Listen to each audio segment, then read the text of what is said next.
Welcome students. আজকে আমরা narration চেঞ্জের ইন্টারোগেটিভের উইদাউট ডব্লিউএইচ ওয়ার্ড শিখেছি আগের ভিডিওতে। এই ভিডিওতে আমরা ডব্লিউএইচ ওয়ার্ড থাকলে কিভাবে করতে হয় সেটা শিখবো। আগের দিনের ভিডিওতে কি শিখেছি একটা শর্ট করে দেখিয়ে দিই। যদি কোনো ন্যারেশনে ধরো রাম, আগের দিন যেটা শিখেছি সেটা দেখালাম, একটুখানি দেখাই। বিস্তারিত জানতে আগের ভিডিওটা একটু দেখে নিও। যদি এরকম কোনো জায়গায় থাকে যে Ram said are you ill, এটা জিজ্ঞাসা চিহ্ন আছে, ইন্টারোগেটিভ সেন্টেন্স তোমরা জানো। এখানে ডব্লিউএইচ ওয়ার্ড নেই কিন্তু প্রশ্নবোধক বাক্য। এই ধরনের হলে কেমন হয়? রাম, যেহেতু প্রশ্ন হচ্ছে এই জন্য সেই উঠে গিয়ে আস্কড, আর কমা কোটেশন উঠে গিয়ে ইফ বা হয়ে যায়, ইফ বা হয়ে যায়, যে কোনো একটা আমরা বসাতে পারবো। তারপরে যে সাবজেক্ট, এখানে ইউ মানে ইউই হবে, কারণ ইউ মানে কে এখানে বোঝা যাচ্ছে না, তাহলে ইউ। এটা কোন টেন্সে ছিল? আর ইউ উইল, অ্যাকচুয়ালি কোনো টেন্স ছিল না, আর ছিল, পাস্ট টেন্স হয়ে যাবে you were ill, if you were ill. এটা আমরা গতদিন শিখেছি। যারা একটা দেখে একটু বুঝতে পারছে না, অসুবিধা হচ্ছে, তারা একটু কাইন্ডলি আগের ভিডিওটা দেখে নিও। আজকে আমরা শিখবো একই জিনিস, যদি বাক্যটা যে ইন্টারোগেটিভ সেন্টেন্স থাকছে রিপোর্টেড স্পিচের মধ্যে, সেটায় যদি ডব্লিউএইচ ওয়ার্ড থাকে, ডব্লিউএইচ ওয়ার্ড যদি থাকে, ডব্লিউএইচ ওয়ার্ড থাকলে আজকে আমরা এটা শিখবো। তাহলে ডব্লিউএইচ ওয়ার্ড থাকে, ধরো এমনটাতে থাকলো হু are you, who are you, জিজ্ঞাসা চিহ্ন। এই ধরনের যখন বাক্য থাকবে বা যে কোনো প্রশ্ন থাকতে থাকতে পারে, যে কোনো টেন্সে যে কোনো বাক্য থাকতে পারে, এরকম যদি থাকে তাহলে তার গঠন কেমন হবে সেটা আমরা একটু দেখে নেব। দেখো এখানে যে রিপোর্টেড ভার্বের যে সাবজেক্ট, সে সাবজেক্ট তো অবশ্যই থাকবে। তারপরে যে ভার্বটা সেইড বা সেইড টু যাই থাক না কেন, সেটা উঠে গিয়ে হয়ে যাবে আস্কড। যদি অবজেক্ট থাকে বাক্যে, অবজেক্ট বসবে, অবজেক্ট যদি না থাকে অবজেক্ট বসবে না। আগে আমাদের এখানে ডব্লিউএইচ ওয়ার্ড যখন ছিল না, একটু আগে দেখালাম, তখন সেখানে লিঙ্কার হিসেবে ইফ বা ওয়েদার বসছিল। কিন্তু এখানে যেহেতু ডব্লিউএইচ ওয়ার্ড আছে, এখানে লিঙ্কার হিসেবে যে ডব্লিউএইচ ওয়ার্ডটা থাকবে সেই ডব্লিউএইচ ওয়ার্ডটাই বসবে। যে ডব্লিউএইচ ওয়ার্ডটা থাকবে সেটাই, এখানে হু আছে হু বসবে। এখানে যদি হোয়াট থাকতো হোয়াট হতো, হাউ থাকলে হাউ হতো, হুইচ থাকলে হুইচ হতো। যাই থাক না কেন সেটাই নিচে বসে যাবে। এবার টেন্স, যে এটা যেহেতু ইন্টারোগেটিভ সেন্টেন্স, অক্সিলারি ভার্ব সাবজেক্টের আগে আছে। কিন্তু তোমরা জানো আগের ভিডিওতেও বলেছি, ইন্টারোগেটিভ সেন্টেন্সের ন্যারেশন যখন চেঞ্জ হয়, ডিরেক্ট থেকে ইনডিরেক্ট হয়, তখন রিপোর্টেড স্পিচ আর প্রশ্নবোধক থাকবে না, ওটা অ্যাসার্টিভ হয়ে যাবে, নর্মাল যে বাক্য সেটা হয়ে যাবে। তাহলে প্রথমেই ডব্লিউএইচ ওয়ার্ডের পরে প্রথমেই সাবজেক্ট বসবে। তারপরে যদি কোনো অক্সিলারি ভার্ব থাকে সে অক্সিলারি ভার্ব বসবে, যদি মেন ভার্ব কিছু থাকে মেন ভার্ব বসবে, অবজেক্ট থাকলে অবজেক্ট বসবে। কেমন হয়? ফুল স্টপ বসবে, জিজ্ঞাসা চিহ্ন কিন্তু বসবে না।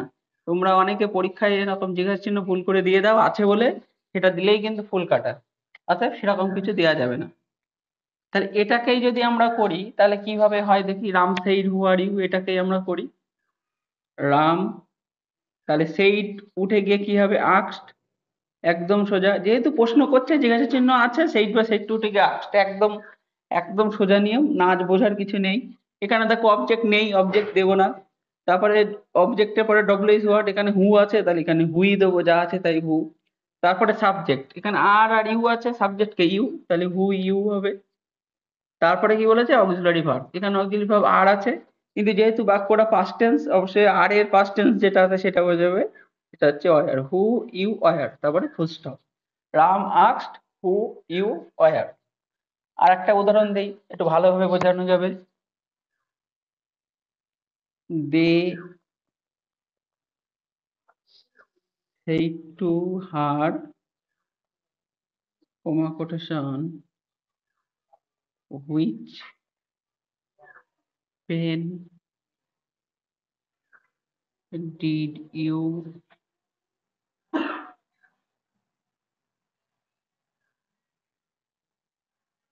বাই স্টারডে, জিজ্ঞাসা চিহ্ন।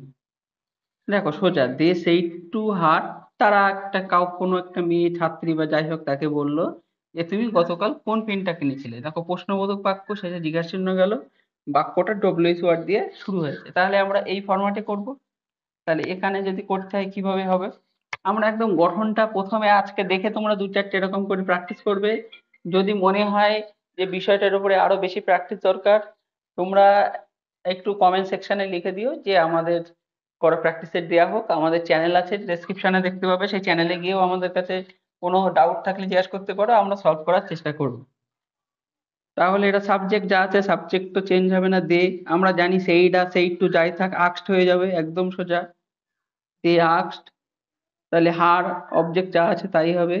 লিঙ্কার কি হবে, ডব্লিউএইচ ওয়ার্ড থাকলে যে ডব্লিউএইচ ওয়ার্ডটা এখানে থাকবে সেটাই লিঙ্কার হয়ে যায়। তাহলে এখানে হুইচ আছে, এটা হুইচটাই লিঙ্কার হয়ে যাবে, হুইচ। এবার হুইচ পেন, এটা তো লিঙ্কড আছে, কোন পেন, এটা তো আলাদাভাবে করা যাবে না। এইবার কি হবে, সাবজেক্ট বসবে, এখানে সাবজেক্টকে কে কিনেছে, দেখো ডব্লিউএইচ ওয়ার্ডের পরে সাবজেক্ট বসছে, কে কিনেছে, তুমি কিনেছো। তো এখানে তুমি মানে কে, আহ, তারা মেয়েটাকে বললো, হার মানে তাকে বললো যে তুমি কি কালকে কি কিনেছো, তুমি মানে মেয়েটা কিনেছে, তাহলে এখানে সি হবে, সি। এটা দেখো কোন টেন্সে আছে, past indefinite tense. Past indefinite থাকলে নারেশনে কোন টেন্স হয় তোমরা জানো, নারেশনে পাস্ট ইনডেফিনাইট থাকলে পাস্ট পারফেক্ট টেন্স হয়। তাহলে সি, তারপরে কি হবে, হ্যাড বট, সি হ্যাড বট, তারপরে ইয়েস্টারডে। ইয়েস্টারডে থাকলে কি হয়, এটাও আগে আমাদের প্রথম দিকের ভিডিওতে শেখানো আছে, দা প্রিভিয়াস ডে,